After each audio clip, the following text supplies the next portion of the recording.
All right, folks, let's start.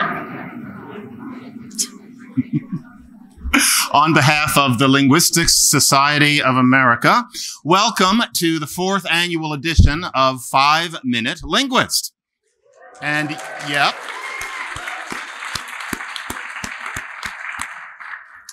It's a wonderful event where what we're going to hear is 7 people giving presentations of their life's work and passion in only 5 minutes, and only that. It's a skill that I think all of us who are linguists or aspiring linguists should learn to practice, and the only way that you can get good at it is to watch other people do it well.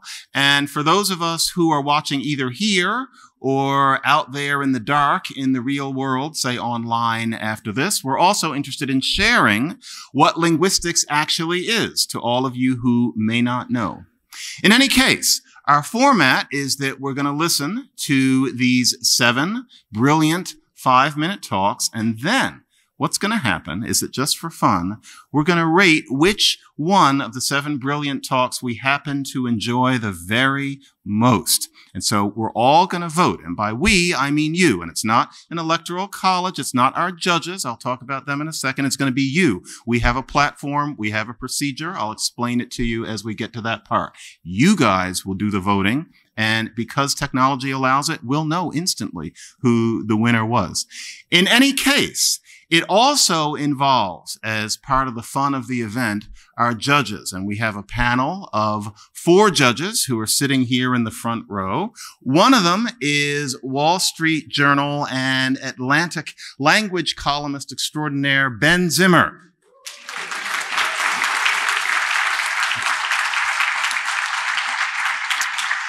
Another one of them is somebody who has accomplished having a New York Times bestseller about linguistics this year, as well as hosting the Lingthusiasm podcast, and that's Gretchen McCullough.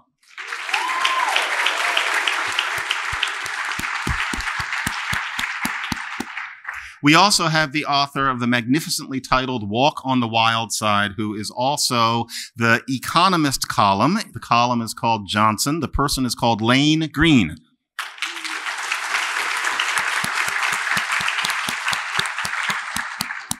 In 2018, he won the LSA Journalism Award and also hosts the podcast World of Words. It is with us, Patrick Cox.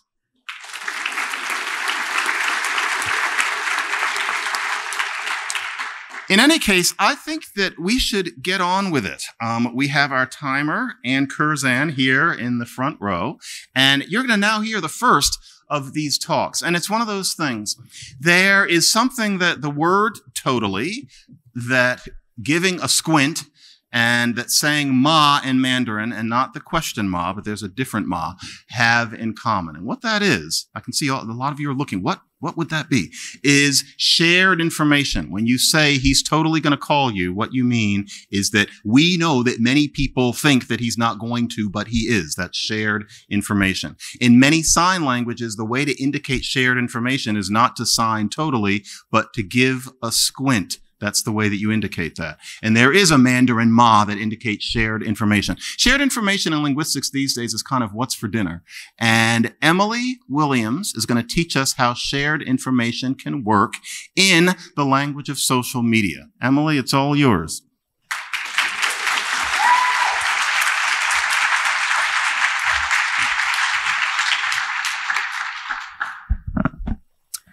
More and more of our communication is happening online, whether it's text messaging, blogging, leaving hateful YouTube comments, or other posts on social media.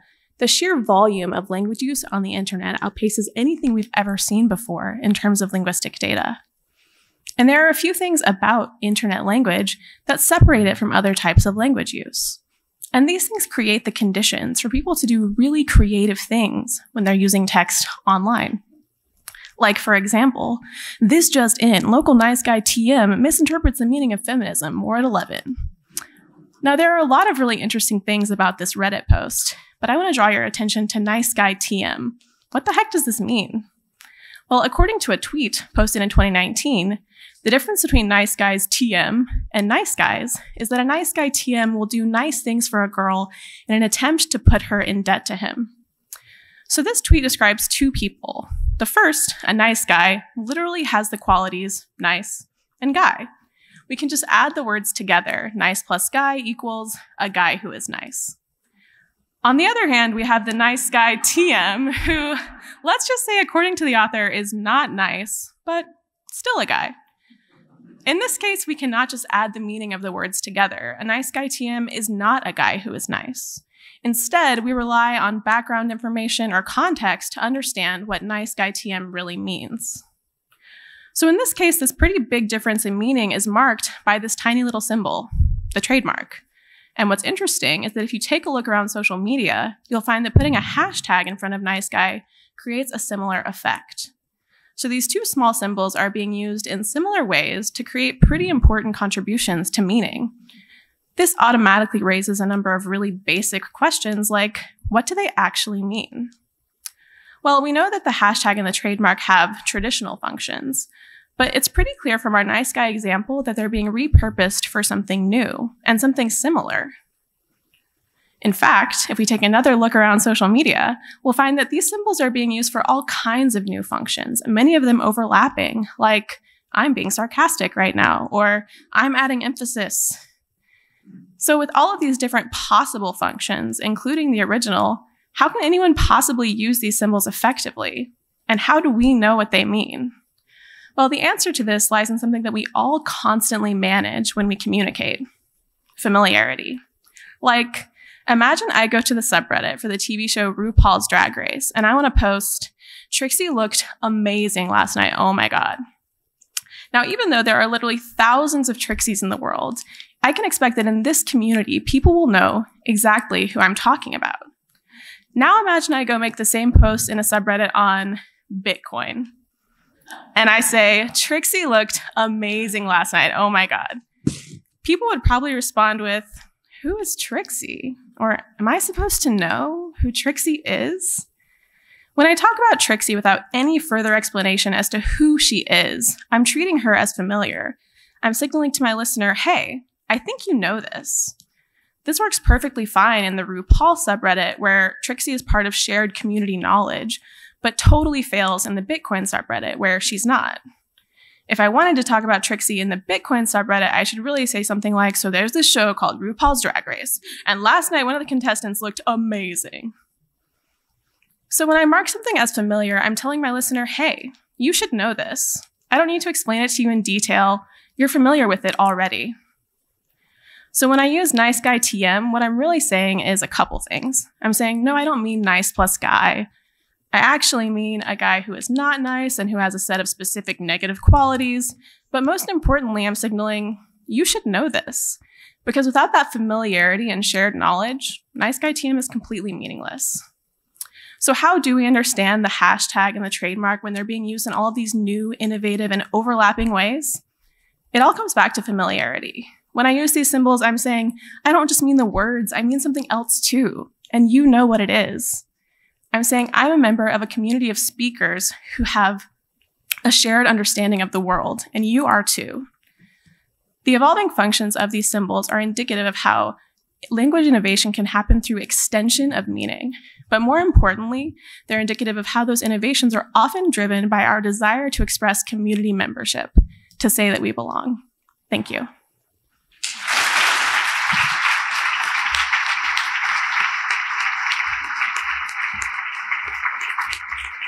And now for a bit of commentary, one of our judges, Gretchen McCullough.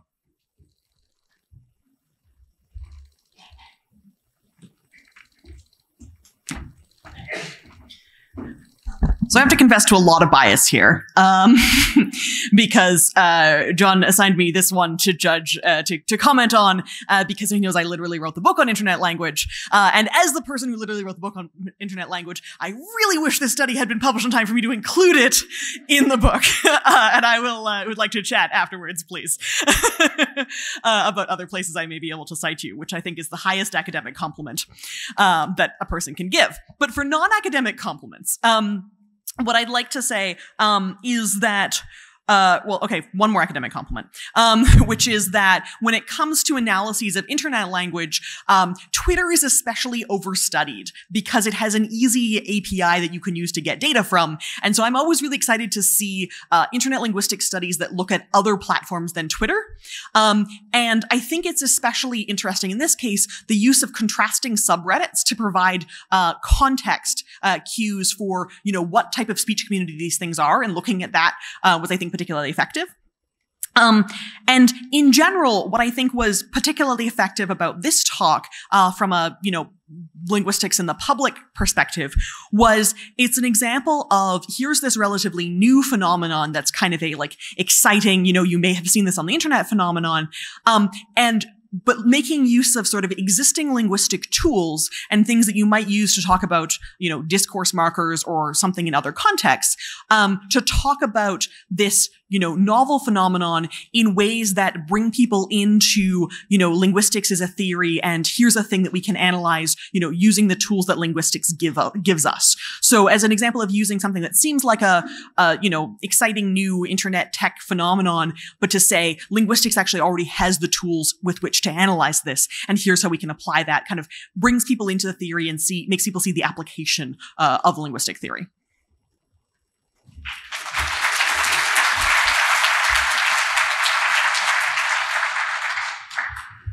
Veggie is a real word now.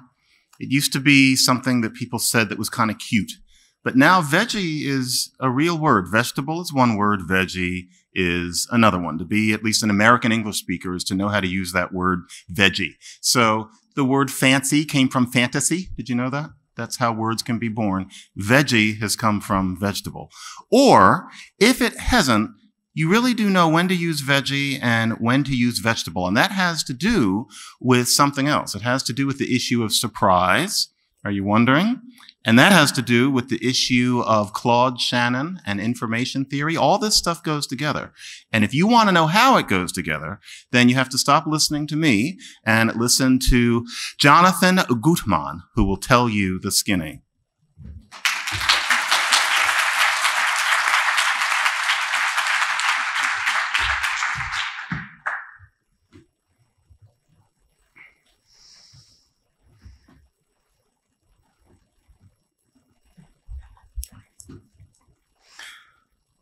Words. They're one of the most basic units of lexical choice.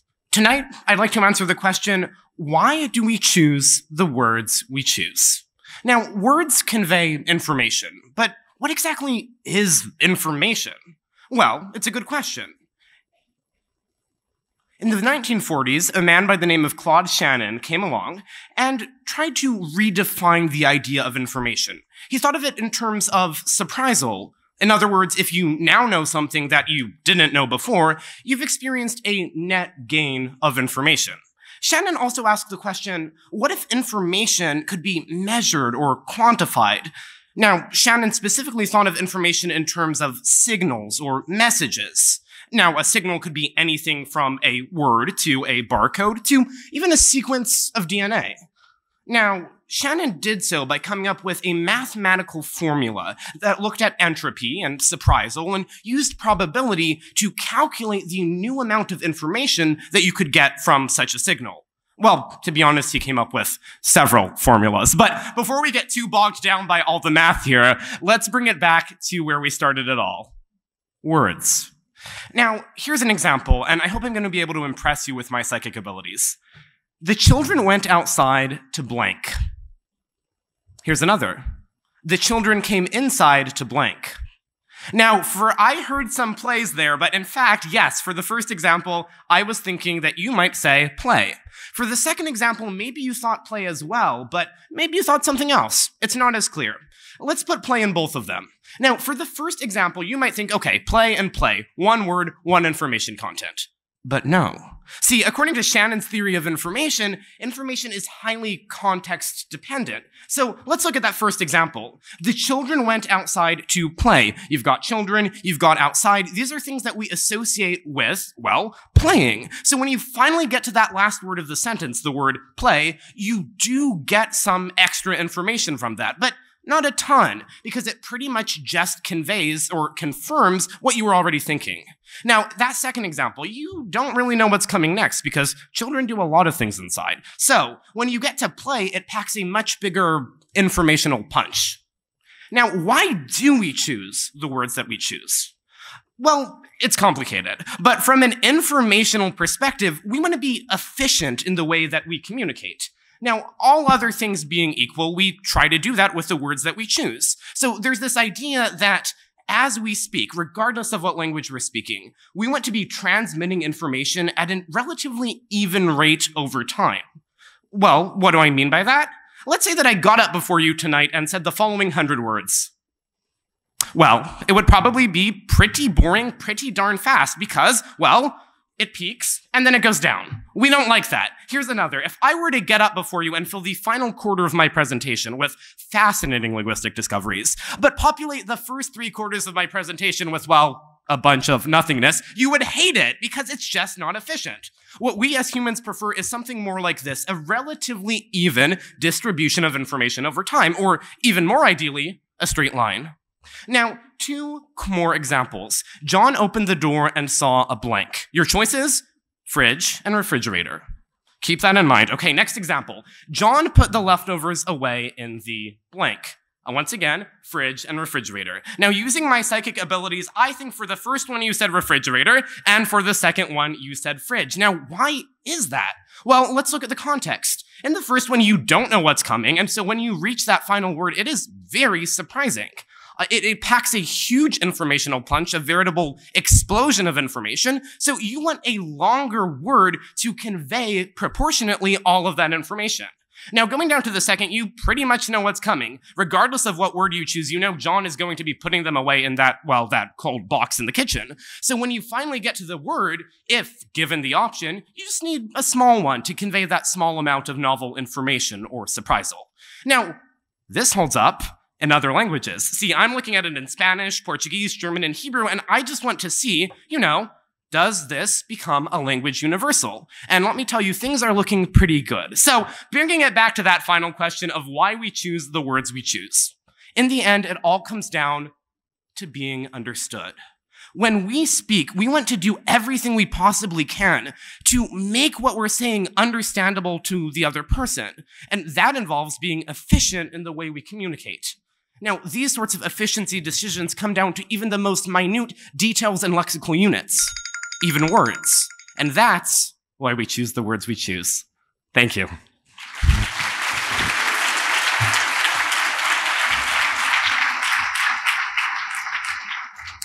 Ben Zimmer, what do you think?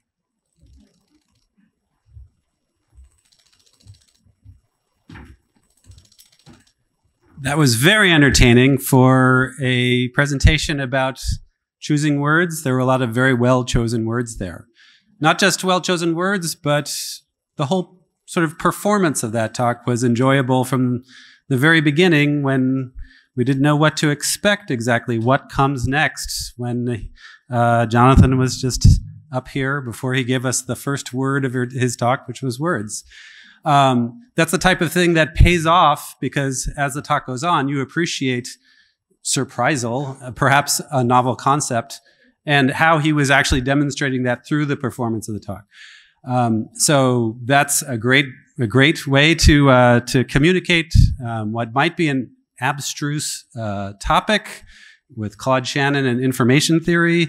Never got too bogged down in the technical details of all of that. I appreciated the slew of formulas that went up there. I think there's a journalistic standby that, if you're talking about something mathematical and you actually try to put a formula into it, you've already lost most of your audience. And so that sort of played with that notion of not getting too bogged down in the technical details or the math, and an entertaining use of the graphs as well with the distribution of information over time, and a really well-chosen example of fridge versus refrigerator in the limited amount of time that Jonathan had. That was a perfect example of illustrating exactly what he was talking about.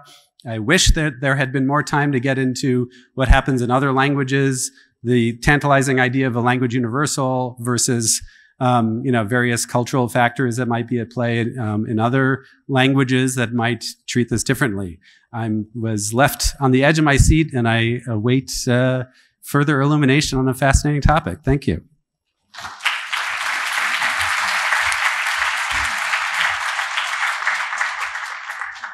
So you're learning about how language works. Third person singular. So she, he, it. Third person plural is they. That makes sense. It's not even interesting. Then second person singular. Well, in English, it's you, but imagine if it were thou. And then you learn that second person plural is you. So it's two or three or more of single yous. Right, okay. Now, first person singular, I. First person plural, we. There's always kind of a bump there. You probably never talked about it, kind of like if you have a little stone in your shoe, but you always thought to yourself when you first heard that, I never thought of we as being a bunch of I's. And then you let it go because life is complicated. But there's always been something a little wrong with that. And if, say, a Rastafarian tells you that we is I and I, it's fancy, it's exotic, it's something that kind of throws you because it doesn't feel intuitive. Why is we-ness so odd? You know who's going to tell you what's so odd about we-ness? Asako Matsuda, and it's going to happen right now.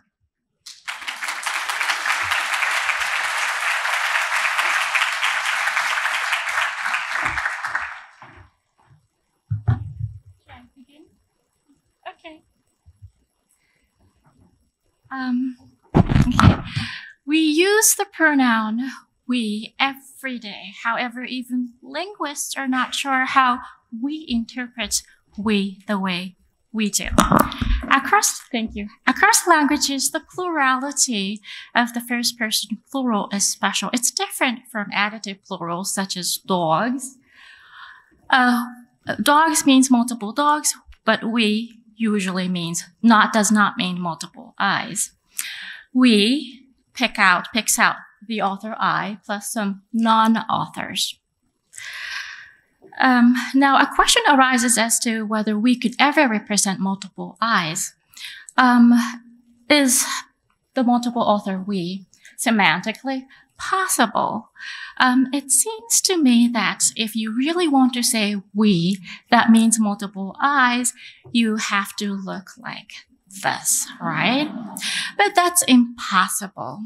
Some say that the royal we sometimes represent multiple I's, but that's in a very restricted range of context and non-productive. And actually, many say that the correct use of we, as in football chants like we are the champions, this we is the multiple author we, because the fans shout and sing, this we seems to represent the multiple authors. But think of it carefully when this man on the right side shouts we, that's the author himself and some others, right?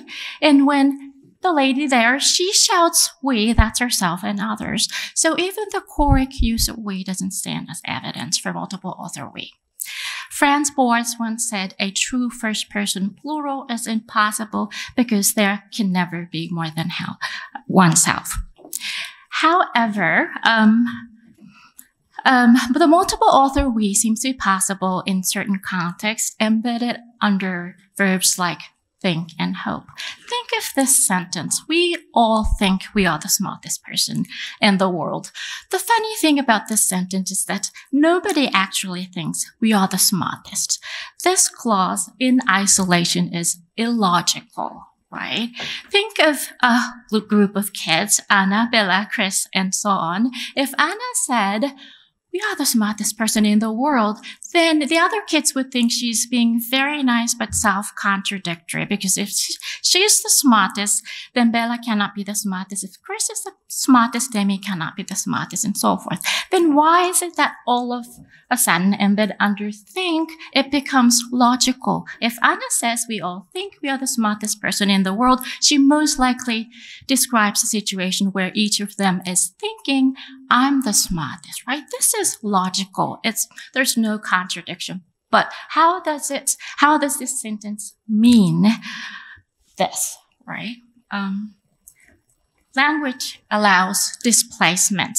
We talk about situations and events occurring at different times and locations from our here and now.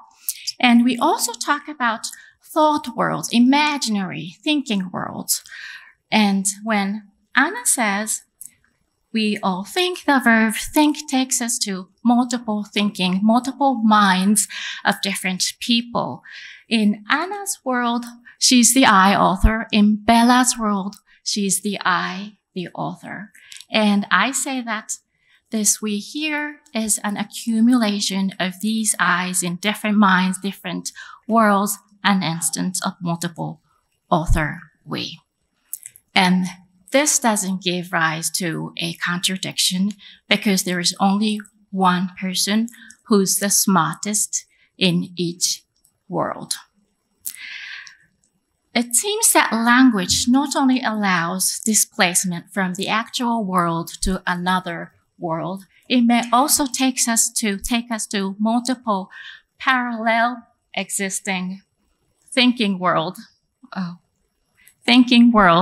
allowing us to pick out the multiple authors of the multiple worlds by the single plural pronoun we. I think we need to dig much deeper before we fully understand what we truly means to us.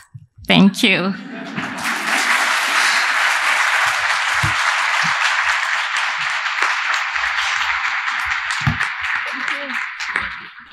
So, Lane, you're the smartest person in the world, and so why don't you tell we what you thought? So I'm like one of those people pulling for the football team. I'm an American, so I pulled for an American football team, the Georgia Bulldogs, who won the Super Bowl on January 1st. Or I'd say we won the Sugar Bowl, sorry, on the 1st of January. And my wife likes to say, "You didn't do anything," and I never really thought about all that's encoded in that we when I say we won this. I think it would be hard to pick a more compact topic than a two-letter word, and yet this is one of those great presentations that makes you think about something so tiny, something like an atom of language, one of our most basic and common words, in a way that makes you realize that the iceberg, 98% of which, or whatever it is, below the waterline. I remember the first time I learned about sort of inclusive and exclusive we, that the English we is ambiguous as to whether you mean the people you're talking to. And every time I've ever told someone that, they're like, "Oh my God, that's fantastic. I wish English had one of those." And that's the only we fun fact I had in my toolkit, not realizing just how much more there was to this two-letter word. So this topic is a little bit philosophical. You could do this with a lot of sort of symbolic logic in a paper for that kind of audience. But I think that we just saw a great example of how to bring this across to a lay audience without all of the difficulty that could attend such a topic. This would be very easy to make hard. And as with all of these 5-minute linguist topics, it's hard to make easy. And it was done really well. I think that my favorite moment was we all think we're the smartest person in the world. I never really would have thought of the sort of logical impossibility of that statement, and how rather eloquently, as explained and elegantly, it does make sense, as for all of the other possible impossibilities there, as in the we that's not involved at all, as in my fellow sport fans. So a really great presentation, a really tight nugget of philosophical insight in 5 minutes, and exactly the right pace and structure and language for the audience. Fantastic. Thank you.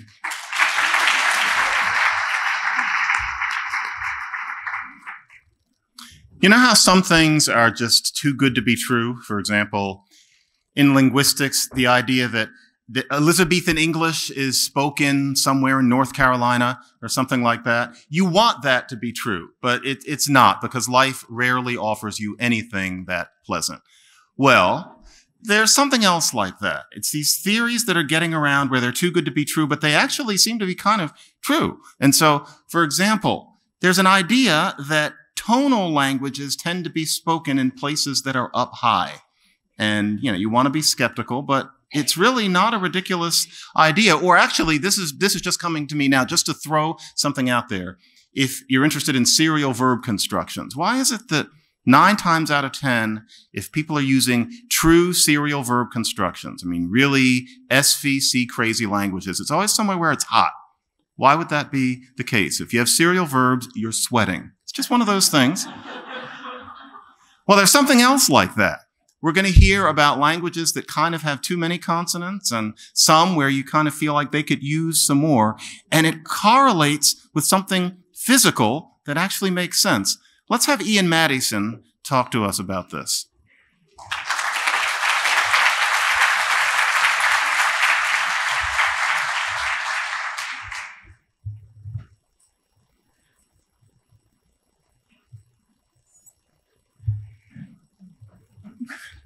Why are there so many languages, and why are they so different? Lots of cultures have stories that explain the confusion of tongues. Most people in this room probably are most familiar with the story of the Tower of Babel, and God saying, "Let us go down and there confound their language, that they may not understand one another's speech." But linguists, of course, would just talk about the inevitability of language change and different changes in different communities that result in lots of different languages. But pervasive environmental and/or climatic conditions have also been proposed as favoring or disfavoring particular patterns. In earlier research, we showed that if you have a lot of high temperatures, a lot of precipitation, and a lot of tree cover, and these things tend to go together because if you have heat and rain, you get growth. You have languages with simpler syllables and fewer consonant contrasts, fewer different consonants.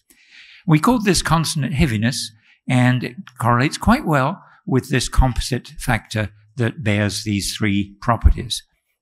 So we wondered if consonant-heavy languages are related to the concept of sonority, and maybe overall sonority is the relevant property. So we measured the percentage of sonorous, technically voiced non-noisy speech in a sample of 118 diverse languages, more than most people in this session are talking about. And here's where they're located. The range is from over 89% to around 41% of the time it being sonorous or not. Here is an example of a short extract from a sonorous language, Alawa, a language from the Northern Territory of Australia.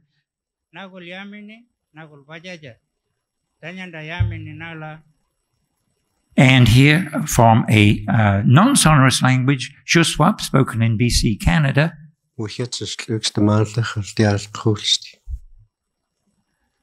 So sonority correlates quite highly with local mean annual temperature over a long period of time, more than the other climatic and environmental measures that we had looked at before. And you can see the graph below.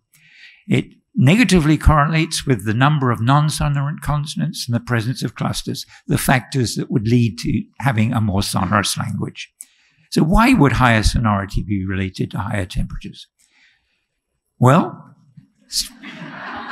when someone speaks, the sound travels through the air to a listener.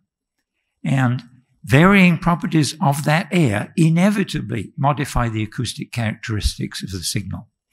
For various reasons, some of them quite technical, having to do with the relaxation pressure of nitrogen and such like, mean that hotter air selectively degrades higher frequency sounds and more rapidly changing signals.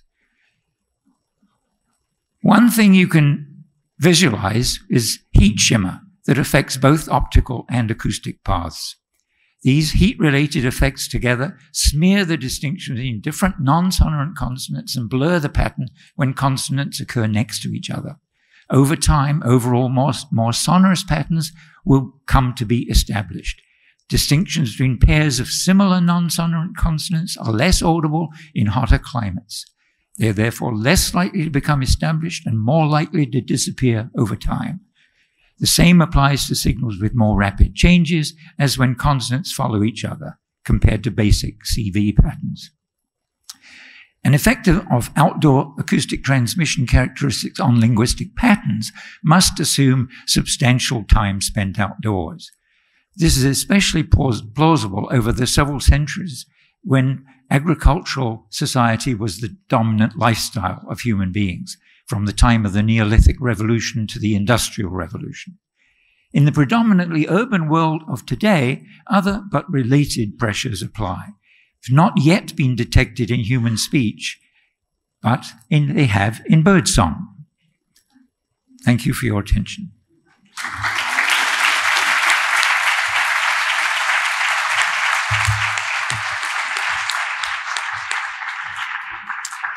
Patrick Cox, what do you think of what we just heard? Is it too good to be true?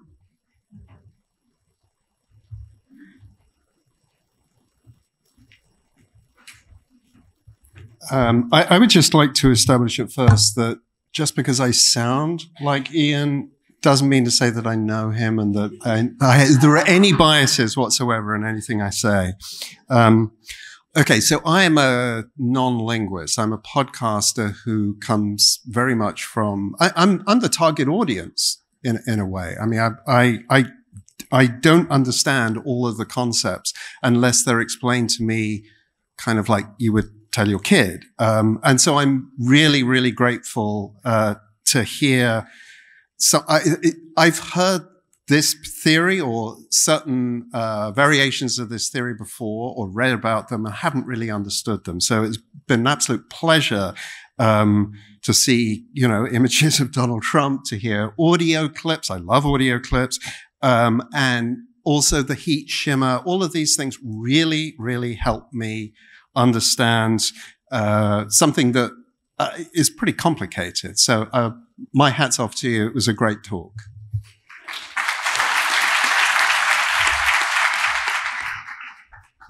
You know what it's time for now? A commercial. We're going to have a commercial break. It's like a 50s sitcom.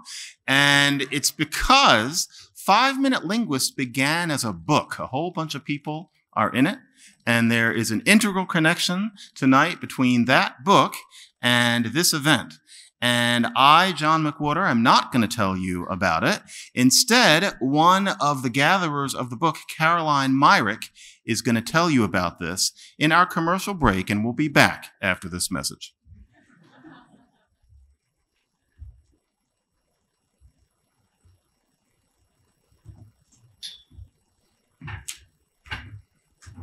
I'm not going to speak. I'm just a model who holds the book. Thank you. So it's true. This contest did come from a book. And actually, before the book, the 5-Minute Linguist was born as a series of radio chats for the youngsters. That's kind of like a proto-podcast situation. So each week, a narrator, a researcher, would talk about a language-related topic in a relaxed conversational style for exactly 5 minutes. Thus the topic. Thus the title of the topic in the book. Under the editorship of Rick Rickerson and Barry Hilton, the radio show evolved into a book. 2 editions of a book, in fact, with subjects ranging from language and the brain, why we fight over language, and, thanks to Walt Wolfram, speaking in tongues. 14 years after its inception, Walt and I are super excited to have co-edited the 3rd edition, which came out this past summer. Along with updating many previous chapters, like 50 or so, the book has also been expanded by 14 new chapters covering a variety of contemporary subjects.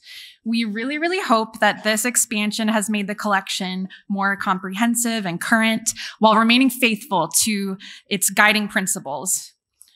What do people who are not in the language field want to know about language? What are some of their major misconceptions? And what do our readers want to know about learning or using language? So this book, being modeled beautifully, is full of top-notch authors, many of whom I see in this room right now. So half a decade ago, the LSA began hosting this contest. The talks, as have seen so far and will continue to see really do embody the goal of the 5-Minute Linguist, which is demystifying some linguistic topic, making it interesting, accessible, and fun, which I think we've seen so far and will continue to see tonight. So, in honor of the recent publication of the 3rd edition of the book, tonight's contestants will each be receiving a free copy of the 5-Minute Linguist. Paper copy. Paper copy. And the winner will be receiving a commemorative plaque. And this is all courtesy of Equinox Publishing. So as for the rest of you, feel free and be sure actually to stop by the Equinox booth in the Publishers Hall and check out the latest edition of the book. Thanks so much. And just to correct one myth that John has advanced, Elizabethan English is spoken in North Carolina. We're back. You know, it's interesting how little we actually have to say when we use language. And the classic example is something like somebody asks, "Do you have the time?" And the person answers yes. You know, that's clearly not the way it's supposed to go. One knows as a human being that the person wants to be given the time. Or even if you said to someone, "I need to know the time," the person is not going to say back to you, "I acknowledge that you do." The idea is that you give them the time. That sort of thing, that Gricean business that you often get in Linguistics 101, that also applies to more vanilla propositional kinds of statements. And we're going to hear about this sort of thing, which always fascinates me, from Alyssa Compa, and that's going to be right now.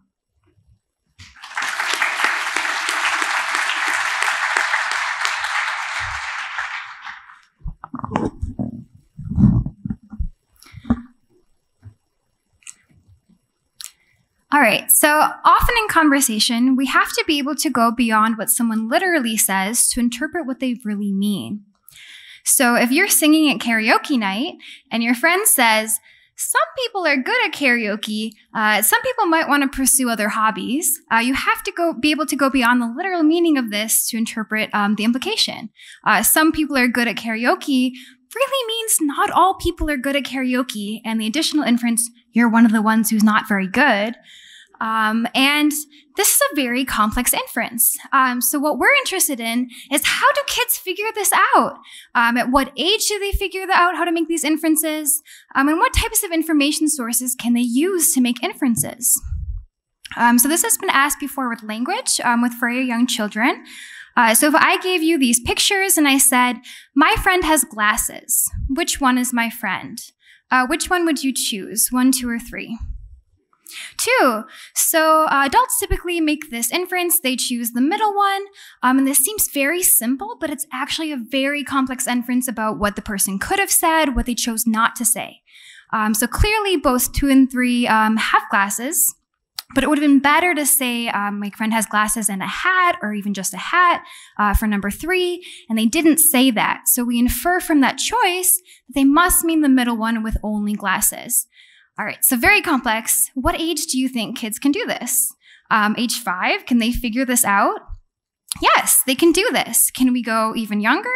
Age 4? Yes, okay, great. Can we push our luck and go even younger to 3.5? Yes, great. Younger? Okay, no, we've lost them. All right. But this is already very impressive that 3.5-year-old children can do this. So this has been explored with language, but there are many other forms of communication. So signs are an example of another way to communicate. If you're driving down the road and you see this sign, you're not going to think, "Oh, what a beautiful, majestic painting of a deer." You're going to think, "Oh, okay, this is here to communicate. I need to look out for deer and slow down or speed up if you haven't made dinner plans yet." And pictures can also be used to teach you how to make furniture. With varying degrees of success, maybe, and also how to communicate, how to get places. So there are many other forms of non-linguistic communication, but we're going to focus on pictures. And the reason is that you can make inferences from the information that pictures convey and don't convey. So if you're driving down this road and you see these signs, you might think, "Okay, I need to watch out for deer and moose." But you could probably also infer, "Okay, there's not going to be any other big animals that I need to worry about," or there would have been a sign for that as well. So we want to know, children, first of all, do they understand that pictures can convey information like this? And second of all, can they go beyond that and make inferences based on the information that pictures convey or don't convey? So just to remind you, this was the language version where we said to children, my friend has glasses, which one is my friend? And we wanted to know what happens when you replace the words with pictures. So we replace the word glasses with a picture of glasses. And we want to know, will they make the same inference? We say my friend has this kind of generically, so they know what we're doing.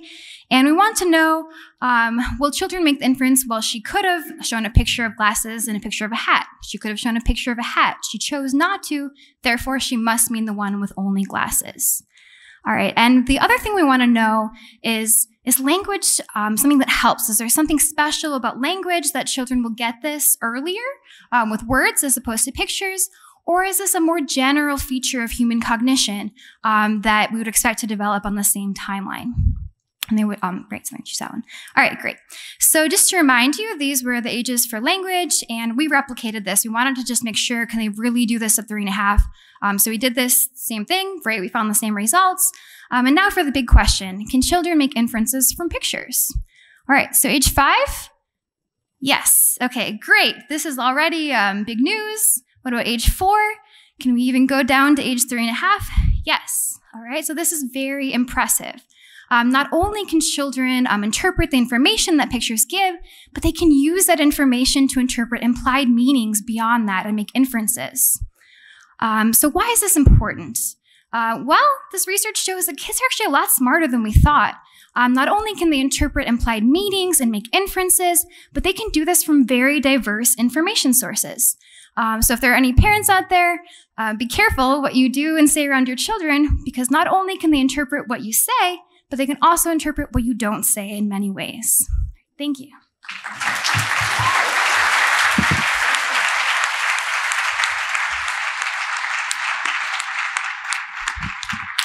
Ben Zimmer, can you come help us make more inferences?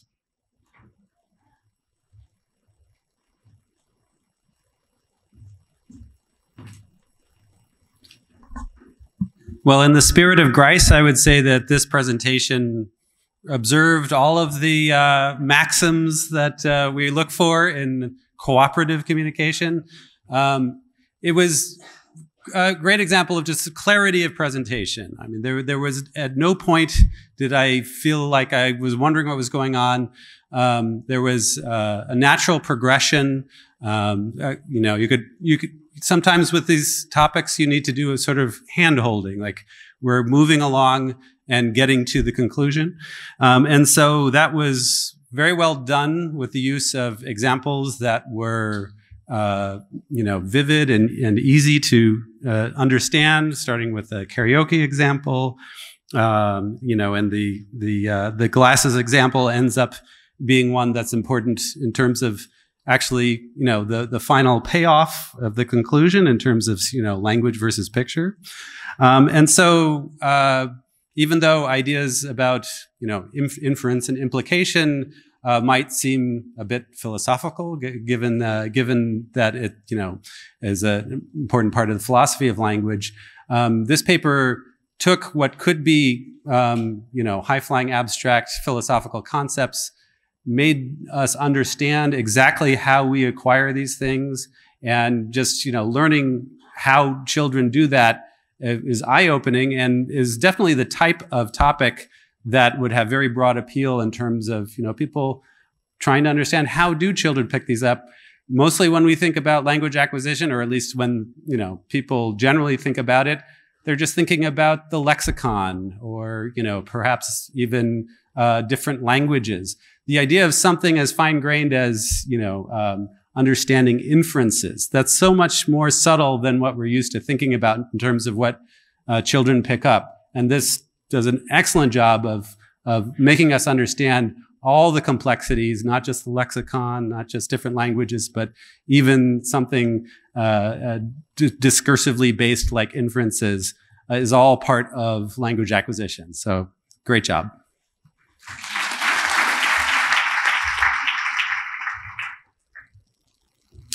It's 1786. Imagine 1786. There's no penicillin. Electricity is something in the sky that hurts you. That's all. There's no electricity. There's no oxygen. History hasn't been invented yet. It's 1786.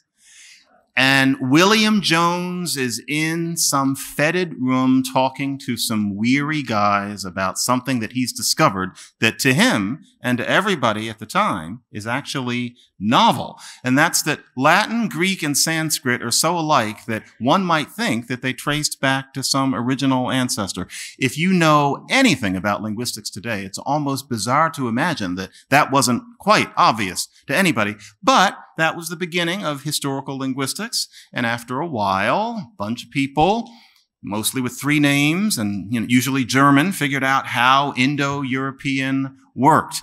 That's all ancient history to us now. But sign language right now is having a kind of William Jones moment. What is the classification of these languages? What is their histories? And what kind of tools can you use to figure it out?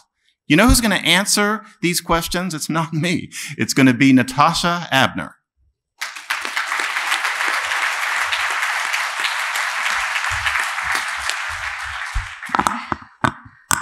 All right, so I want to start by talking about something that happens all of the time when I tell people that I study sign languages.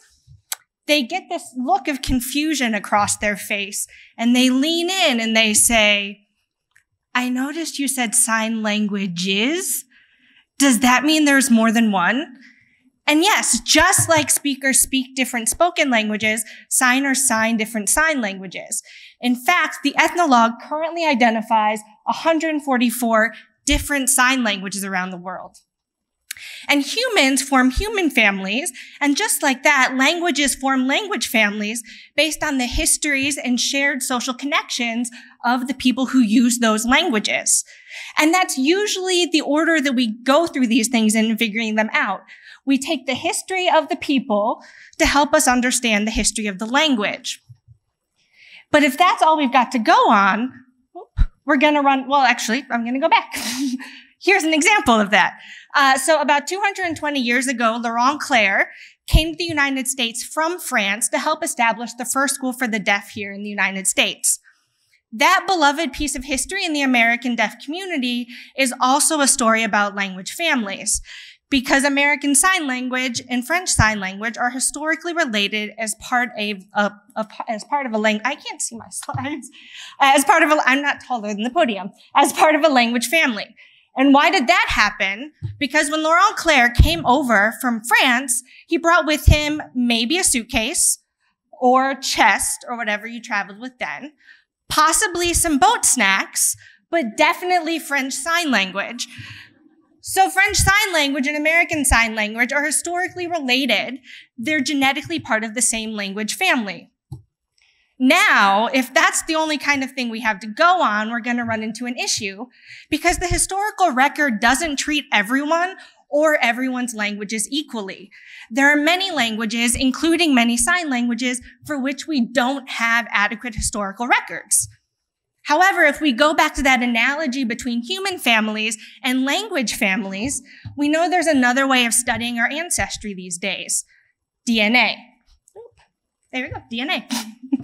So setting aside the nature versus nurture debate, DNA for humans is the genetic code that tells you what kind of human you're going to be. DNA for languages is the grammatical code that tells you what kind of language you're going to have.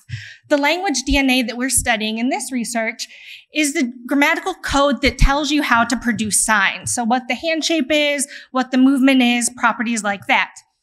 And we coded these grammatical DNA properties for 24 different sign languages so that we could DNA test our way into a better understanding of sign language families. And we did that DNA analysis in two different ways, both of which are familiar from historical linguistics. So the first thing we did was compare words across different languages. So we looked at things like snake in French Sign Language, and saw that it was unsurprisingly pretty similar to things like snake in American Sign Language. Those two are genetically related, but what about a language where we don't have adequate historical records like Turkish Sign Language? That one's pretty different. So we compared words across the different sign languages, but we also compared the DNA codes themselves. So those signs are pretty different in American Sign Language and French Sign Language versus Turkish Sign Language, but all three have something in common, that they're made with one hand. So we looked at how frequent things like be one-handed are in the DNA codes of different sign languages. And here are the kinds of language families that we've been able to reconstruct using these analyses. So if we go back to our historical records, we know that British Sign Language and New Zealand Sign Language are closely related. We know the same thing about Austrian Sign Language and German Sign Language, and we see that reflected in our analyses. So we see, first of all, that quantitative methods like these work for studying sign languages, and also that the history of the language is reflected in its DNA. But what if the DNA is all we have to go on because we don't have historical records? Well, we also have case studies like this. So the historical records are pretty mum about the origins of Latvian Sign Language. But when we looked at the DNA, we see that it forms a language family with the other Eastern European sign languages. So not only do these methods work, but these methods can supplement what we know from history. Because what we know from history is not equal across people and across languages, so we should be able to use new methods like these to start to flesh out the families of sign languages.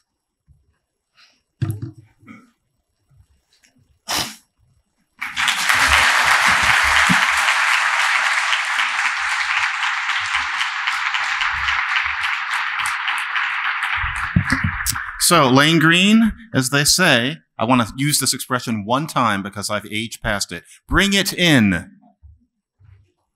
Thanks, John.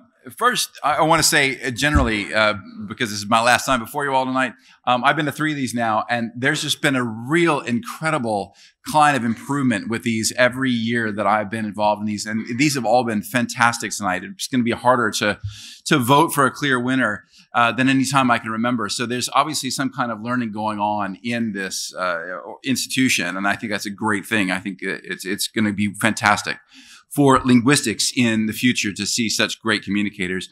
And specifically on this topic, it's good to see attention to sign languages. There's that blank stare when you talk about sign languages, even as like a language, when you tell people that they have grammar, that they're not just kind of pantomimes. There's a real sheet of ice of kind of incomprehension between most of the world and those who study these languages, which are both important socially to a community and also fascinating. This is a great talk and topic that pretty much cracked open that ice for me. I don't know a lot about sign languages. And what I really thought was great about it was this metaphor of DNA. It's a great way to communicate science to people, to take one of those sort of popular science topics that people have a basic understanding of and use that as a bridge to lead them to something that they have little or even no understanding of. There's obviously some very sophisticated science underneath. We saw that in the trees and the idea of sort of going through features like one-handedness versus two-handedness. But there was never a moment where you threatened to kind of run out of room to understand it, because we all had that idea of sort of a mix and match of shared traits. The idea that you might get a little bit of your height from your mother and a little bit from your father is something that everyone is familiar with. And so that's a really great unlocking tool to get this, this pretty sophisticated and I imagine extremely complicated research across in a way that didn't leave me in the dust at all. And like Patrick said earlier, I'm your audience, I'm a journalist, and I'm going to try to communicate this further to other people. It's a great study and a great presentation, and I hope to be able to write about it myself one day. So thanks very much.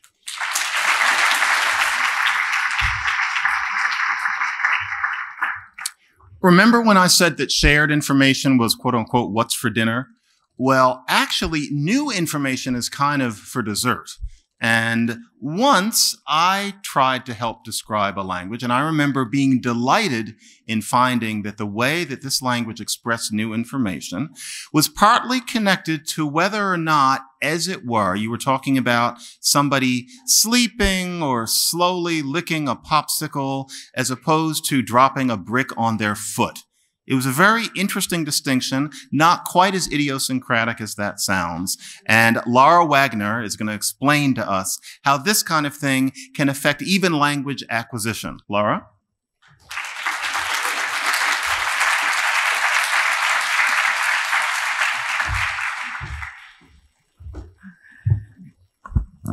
short person thing. All right. How does it move ahead? There we go.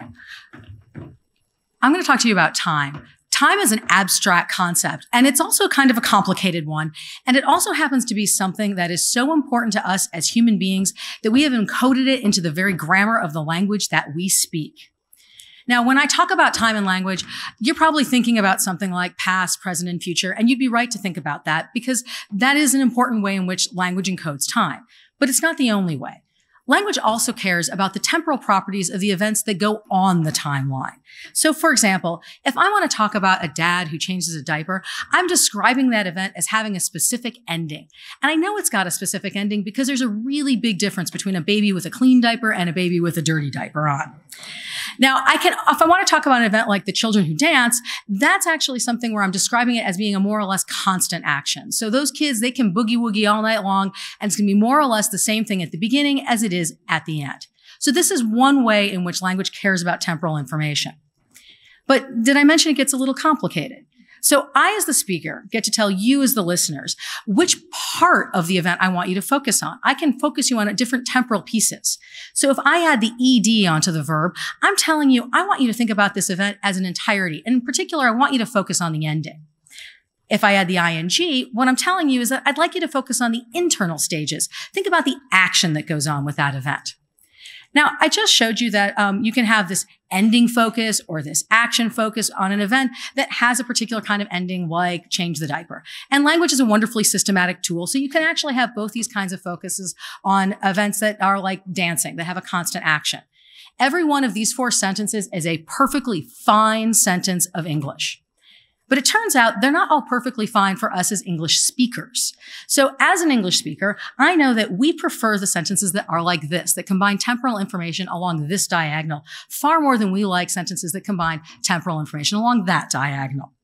Now, what I mean by we prefer it, I mean that adults say it more frequently. I mean that children say these things more frequently. I mean that first and second language users learn them more easily. I mean that you will just plain old judge these to be better sentences. But I want to focus on the sentences that you don't like as much, the dispreferred ones. And what I want to suggest to you is that if we look closely at the linguistic analysis here, we can actually get some clues about this by looking at how that analysis intersects with the mental processes we need to understand and use these sentences. Let me show you what I mean. Let's take a sentence like the dad was changing the diaper. Now here, what the linguistic analysis is telling us is that there's this particular ending that you have to care about, but I'm also telling you, I'd like you to focus on the action. Now that's a little bit of a contradiction. I've got 2 kinds of information here, and you need to decide how to weigh those against each other. Now there is a mental process that you use that resolves this kind of contradiction, and it's attentional control. And psychologists have developed a lot of ways to study attentional control. My favorite one is one where they take little arrows and ask you to focus on one arrow going one way versus a lot of arrows going the other way. But what I want to suggest to you is that you need good attentional control in order to be able to understand sentences like this. What about sentences like this one? This is also dispreferred, and this is the children danced. And here what the linguistic analysis is telling you is that there's a constant action at stake, and I'd like you to focus on the ending. Now, there's no contradiction here, so you don't have to worry about that, but there is a bit of a trick to it, because the constant action part means that the linguistics isn't telling you what that ending looks like. You have to bring that for yourself. You have to use something about context information or communicative practices to figure out what that's going to look like. Now, when psychologists want to know whether you're good at that kind of contextual integration, they measure things like general vocabulary. So what I'm going to suggest to you is that having a bigger general vocabulary, or whatever that's a proxy for, is a good way to be good at sentences like this. Now, I just spun you a nice story, and I think it's a great story, but you might want to know whether or not it's true as a story. So how would you find out if it's true? Well, what you really want are people who aren't good at all of this stuff. You want people who don't have great linguistic skills and don't have great attentional control and frankly have mediocre vocabularies. Who do you want? You want children. In fact, you want 5-year-old children. So what I did is took a bunch of 32 5-year-old children, I took them into my lab, and I tested them on all the pieces of this story. And what I found out is it's a pretty good story. It turns out that, in fact, children with better attentional control actually do understand these kinds of sentences better. Children with better vocabularies, with bigger vocabularies, understand this kind of sentence better. My story holds water. Now, In this room, we are all linguists, and what we're really good at is the close linguistic descriptions that I talked about. But when we are studying how language works at that level, we are also revealing something important about how the human mind works as well. Thanks.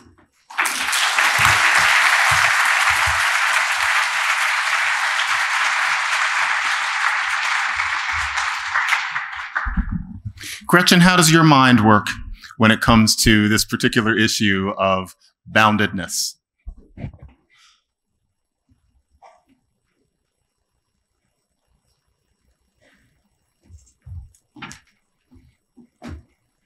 I feel like I should also issue the disclaimer that Laura Wagner was previously the organizer for 5-Minute Linguist. So it's very nice to see, and she's no longer doing it. She doesn't have a conflict of interest, but it's nice to see her kind of walking the walk, and also participating, in 5-Minute Linguist and helping to kind of bring this, to a whole, close. One of the things that I think is very interesting and well done is in this talk that I want to call specific attention to as a sort of named thing, partly because it's like one of the pieces of advice that I give to people, is the use of descriptive handles instead of terminological handles to help people keep track of a whole bunch of items of jargon or items of description. So we had a lot of things that probably as linguists, many of us know the technical labels for a bunch of these terms. And yet, if you're somewhat unfamiliar with some of them, it's easier to keep track of which one in particular is being talked about at this point if we give them completely transparent labels and talk about all of if you need to use this much terminology, if you have something that's kind of theoretically dense like this, if you give them all transparent labels using kind of generic English words that describe what each category is talking about, rather than using, for example, like Greek-derived words like telicity in order to talk about these concepts. It's easier to remember, it's easier to hold on to. It reduces the, what did she call it? Attention control required to pay attention to a bunch of these new concepts if they all have labels that remind you exactly what they're trying to do, rather than trying to introduce a whole bunch of new vocabulary, and then also use it immediately when people haven't necessarily retained what it is. So there's a specific technique that I want to call out, for people who are looking to try to do something like this, that Laura used very effectively.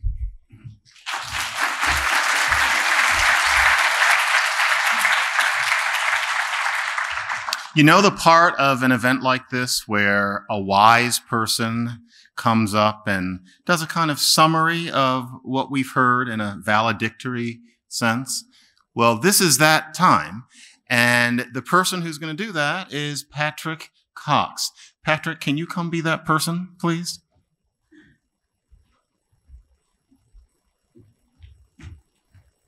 Yeah, I don't know about wise, but we'll try. Well, I can do the person bit.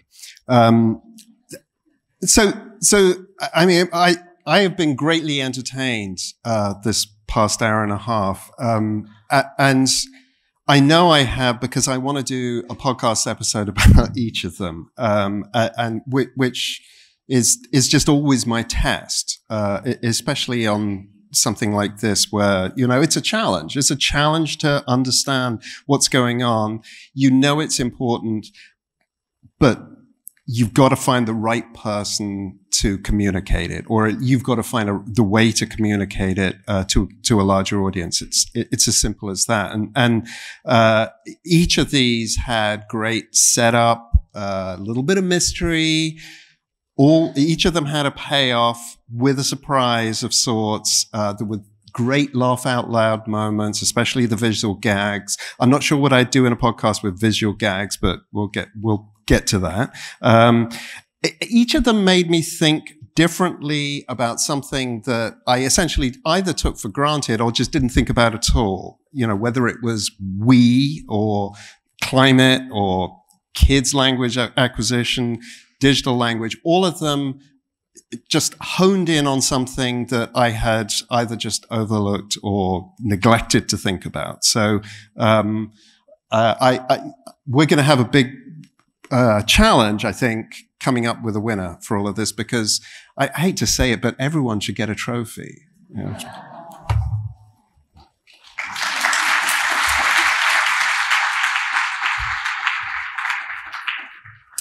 And you know, it's time. It's time to vote. And it's a fun process. And I'm hoping that behind me, you're seeing something that indicates what that process is. You can do it with your phones. So we're not going to do it with hands. We're not on Game of Thrones, but you can put in your votes and we'll figure out who happens to be the winner this year. I'm going to turn around and see if it's there. There it is.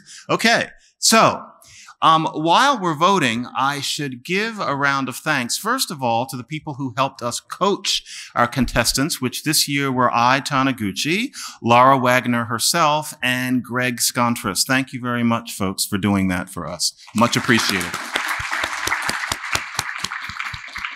And on 10 seconds notice, our own Ann Curzan has done our timing. It is harder and more monotonous than it looks. Thank you very much for doing this, Ann. 7 times in a row. So now you guys are going to vote. I am going to get some water, and I will be right back, and we will bring this to a culmination.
So, are you doing no judging? What? Are you doing no judging?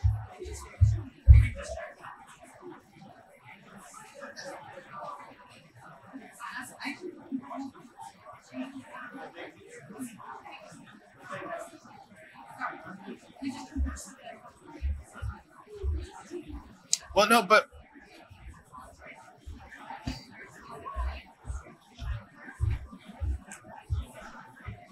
so, our technical staff, do we have an indication yet of who the victor is?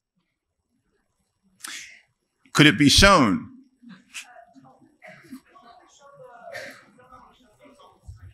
Well,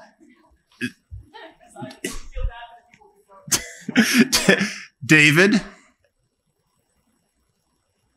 if not,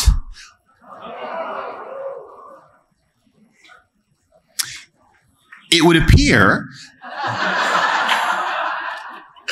that our winner is Emily Williams.